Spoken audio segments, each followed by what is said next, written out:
नमस्कार, मैं उज्जवल सिंह उमंग साहित्य गंगा के इस व्याख्या सीरीज में आपका हार्दिक अभिनंदन और स्वागत करता हूँ। जैसा कि आपने पिछले वीडियो जो बाबा नागार्जुन द्वारा रचित कविता तीनों बंदर बापू के उस पे पिछले वीडियो में मैं बात कर रहा था और व्याख्या में कुछ बच्चे होंगे माला माल खूब गलेगी उनकी दाल औरों की टपकेगी राल इनकी मगर तनेगी पाल मत पूछो तुम इनका हाल सर्वोदय के नटवर लाल। यहाँ तक की व्याख्या हम लोग कर चुके थे। आइए हम यहीं से फिर से शुरू करते हैं और आपसे मैं जुड़ने का प्रयास करता हूँ। आपसे अनुरोध है कि अगर आपने अभी तक हमारे चैनल साहित्य गंगा को सब्सक्राइब नहीं किया है तो कृपया सब्सक्राइब कर लें, जिससे कि और बेल आइकन दबाएं जिससे कि हमारा आने वाला वीडियो सबसे पहले आप तक पहुँचे। तो शुरू करता हूं कि बच्चे होंगे माला माल, इनके जो बच्चे हैं इन जो तीनों बंदर हैं बापू के, इन तीनों बंदरों के जो बच्चे होंगे वह माला माल हो जाएंगे।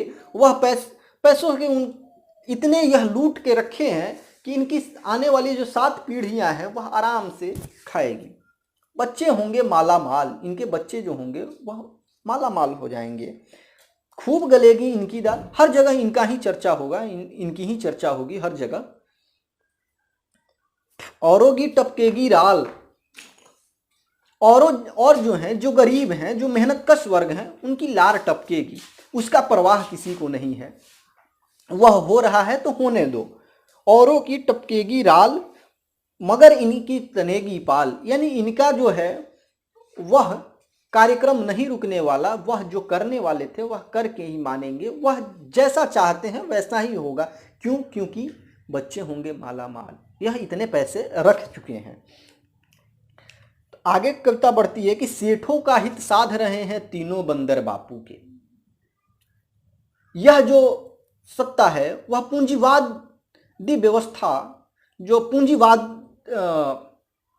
पूंजीवादी लोग हैं, जो सेठ हैं साहूकार हैं, उन्हीं का हित साधने में लगी है। इसको गरीब जनता जो है उसकी आवाज़ की उसके कोई मोल नहीं है, उसकी कोई चिंता इनको नहीं है।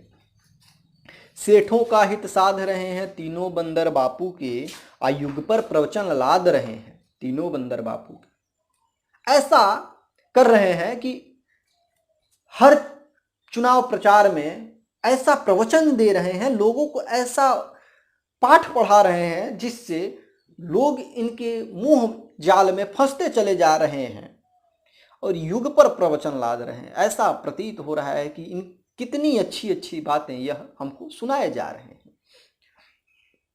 सत्य अहिंसा फांक रहे हैं तीनों बंदर बापू के। इनको मतलब नहीं है कि बापू जिस सत्य और अहिंसा को लेकर अपनी पूरी लड़ाई लड़े और विजयी हुए उससे इनको कोई लेना देना नहीं है। सत्य और अहिंसा जाए धूल में, इससे इनको कोई फर्क नहीं पड़ता। सत्य अहिंसा फांक रहे हैं तीनों बंदर बापू के और पूंछों से छवि आंक रहे हैं तीनों बंदर बापू के। हर काम को टाल मटोल के किसी भी तरह से कर रहे हैं, इनका दिल लग नहीं रहा है। पूंछों से छवि आंक रहे हैं तीनों बंदर बापू के। दल के ऊपर दल के नीचे, दल के ऊपर दल के नीचे तीनों बंदर बापू के मुस्काते हैं आंखें नीचे। तीनों बंदर इतना सब कुछ करने के बाद भी, इतना सब करने के बाद, इतना सब लूटने के बाद, इतना सब जनता को दुख देने के बाद, इतना परेशान करने के बाद भी यह मुस्कुराते हैं। और एक जो बच्चों से निश्चल मुस्कुराहट होती है वह इनके चेहरे पर देखने को मिलती है। तो कह रहे हैं कि हंसते हैं आंखें मीचे, मुस्काते हैं आंखें मीचे तीनों बंदर बापू के। छील रहे गीता की छाल, कह रहे हैं कि छील रहे गीता की छाल, उपनिषदें हैं इनकी ढाल। उधर सजे मोती के थाल, इधर जमे सतयुगी दलाल। मत पूछो तुम इनका हाल और सर्वोदय के नटवर। यह ऐसे हैं कि छील रहे गीता की छाल। गीता के नाम पर जो गीता में आदर्श दिया हुआ है, जो आदर्श स्थापित किया गया है गीता के द्वारा, जीवन का आदर्श, उसकी छाल छील रहे हैं। उसकी कोई परवाह इनको नहीं है। वह इसकी कोई परवाह नहीं कर रहे हैं कि उसका क्या होगा, लेकिन इनको उससे कोई मतलब नहीं है। इनको मतलब है तो सिर्फ और सिर्फ इनके अपने उससे कि अपना काम बन जाए। क्योंकि यह सर्वोदय के नटवर लाल जो ठहरे, नटवर लाल का काम है लोगों को ठगना। तो कह रहे हैं कि छील रहे गीता की छाल, उपनिषदें हैं इनकी ढाल। अगर इनको कोई कुछ बात कहता है तो सीधे कहते हैं कि यह चीज़ें इस उपनिषद से ली गई। अब उपनिषद तो हमने पढ़ा नहीं। यह हिंदू संप्रदाय का एक दुर्भाग्य ही कहा जाए कि हम अपने मूल धर्म ग्रंथों से ही दूर हैं। यह बाबा नागार्जुन का मानना था। उपनिषदें हैं इनकी, यह उपनिषदों के नाम पर, यह वेदों के नाम पर, यह गीता के नाम पर, यह महाभारत के नाम पर, यह रामायण के नाम पर, यानी जो हमारे धार्मिक ग्रंथ हैं उसके नाम पर लोगों को उल्लू बना रहे हैं। उसको ही उसका करके किसी ने पढ़ा तो है नहीं, तो यह जो कह रहे हैं सब सत्य है। तो उपनिषदें हैं इनकी ढाल, उधर सजे मोती के थाल, उनके यहाँ मोतियों से भरा थाली सजता है। मोतियों से भरा थाली का मतलब है कि उनके यहाँ वैभव की, ऐश्वर्य की कोई कमी नहीं है। खूब ढेर सारे उनके यहाँ धन दौलत है, पड़े हैं, अकूत पैसे पड़े हैं। लेकिन इधर जमे सतयुगी दलाल, हमको अगर कोई काम करना है तो दलालों के माध्यम से होगा। हमारे आसपास इतने दलाल हैं, सतयुगी हैं, यह 7 युगों से हमारे पीछे पड़े हुए हैं। इधर सजे सतयुगी दलाल, मत पूछो तुम इनका हाल, सर्वोदय के नटवर लाल। अब मूंड रहे दुनिया जहान को तीनों बंदर बापू के। यह जो तीनों बंदर हैं मूंड रहे हैं, उल्लू बना रहे हैं, लोगों का गला काट रहे हैं, लोगों का जीना हराम किए हुए हैं। मूंड रहे दुनिया जहान को तीनों बंदर बापू के, और चिढ़ा रहे हैं आसमान को तीनों बंदर बापू के। यह जो तीनों बंदर हैं बापू के, वह इतने ऐसे हो गए हैं कि आसमान को ही अब चिढ़ाने लगे हैं। आसमान को चिढ़ाना यहाँ एक बिंब है।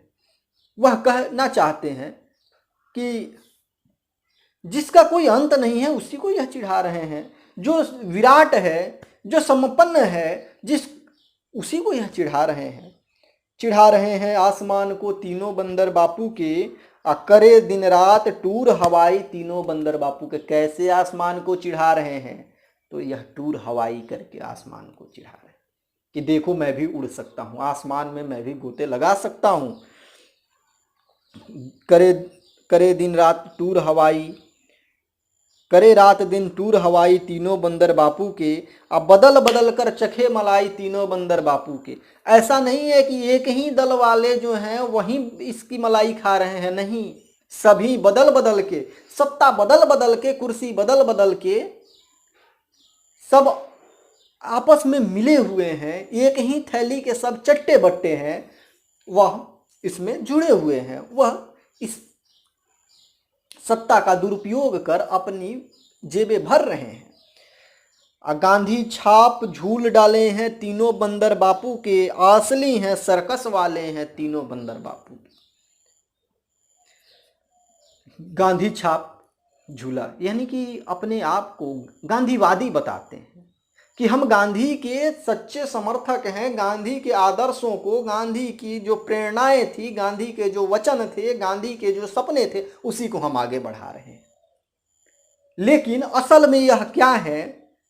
तो असली हैं सर्कस वाले हैं। यह जो बंदर हैं तीनों बंदर, वह असली तो हैं लेकिन सर्कस वाले हैं, मदारी दिखा रहे हैं, लोगों को भ्रमित कर देते हैं और अपनी मदारी दिखाकर लोगों को सम्मोहन कर कर उनको लूट लेते हैं, उनसे पैसे ऐंठ लेते हैं, उनको ठग लेते हैं कि गांधी छाप झूल डाले हैं तीनों बंदर बापू के। असली हैं सर्कस वाले हैं तीनों बंदर बापू के।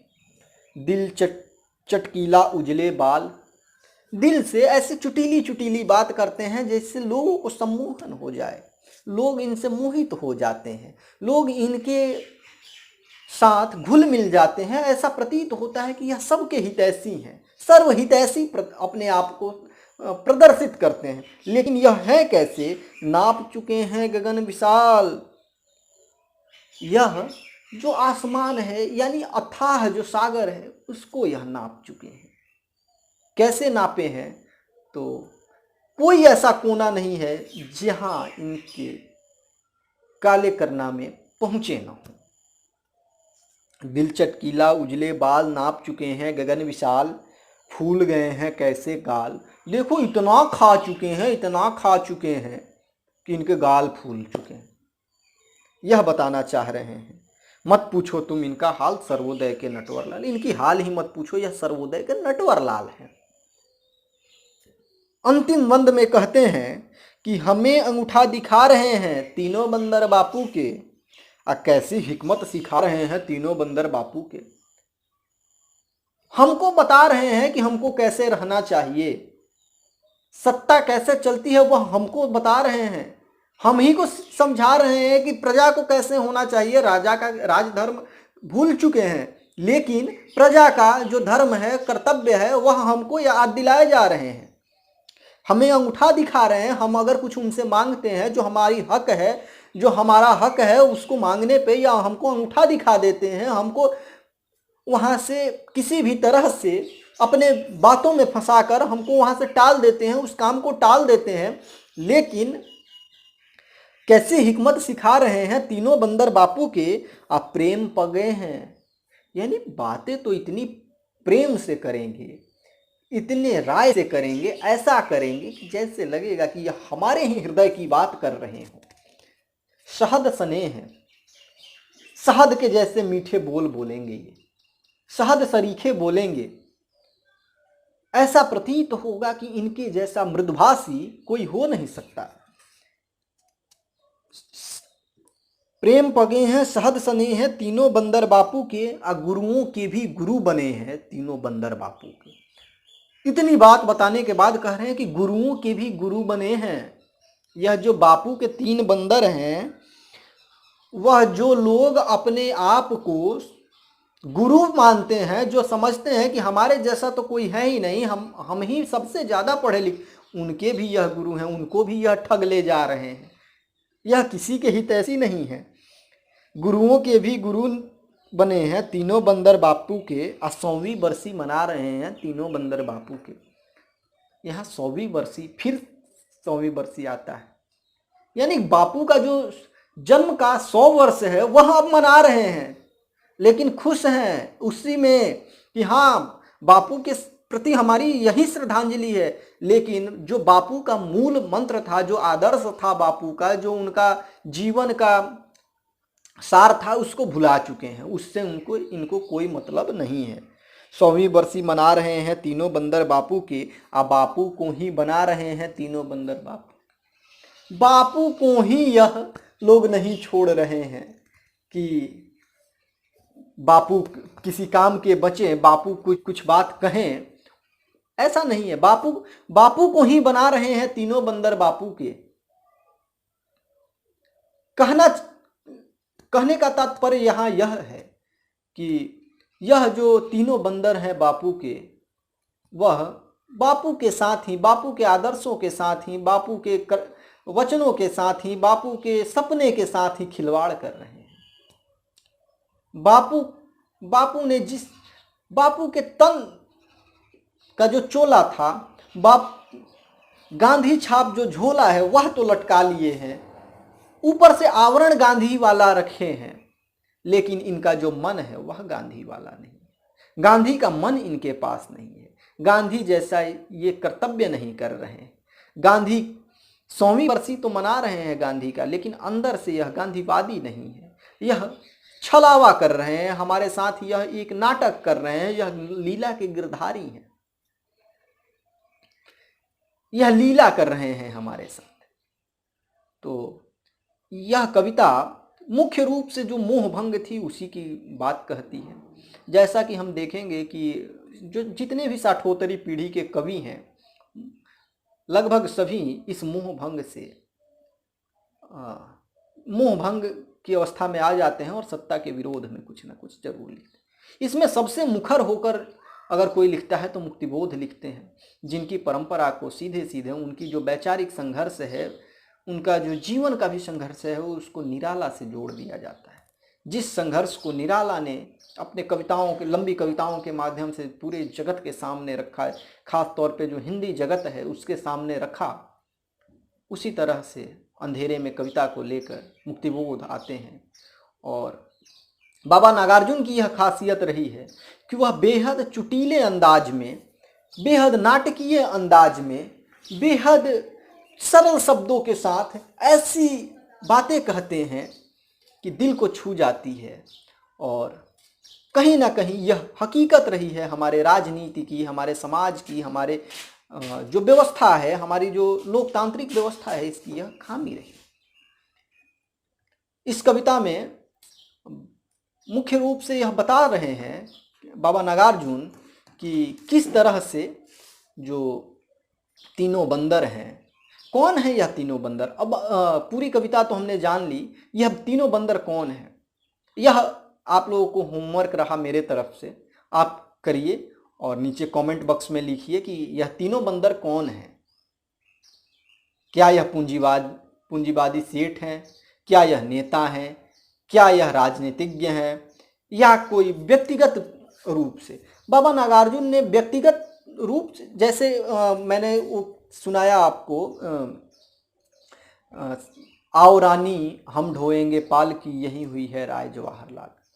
यह जवाहरलाल नेहरू के खिलाफ तो जरूर लिखते हैं, लेकिन ऐसा नहीं है कि नेहरू का विरोध है, वैचारिक विरोध है, लेकिन उनके साथ उनकी जो प्रजा के प्रति उनका जो समर्पण है उसको यह कमतर नहीं दिखा रहे। लेकिन हाँ, कुछ चीज़ें जो अतिशय होती है उसके खिलाफ मुखर होकर सामने आते।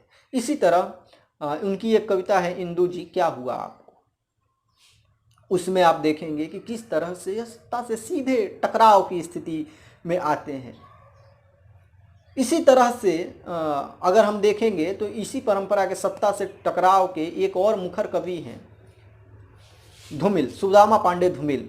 लेकिन उनके यहाँ जो चीज़ें हैं वह थोड़ा सत्ता से मोह भंग तो उनके यहाँ भी दिखाई पड़ती है, लेकिन वह एक तरह से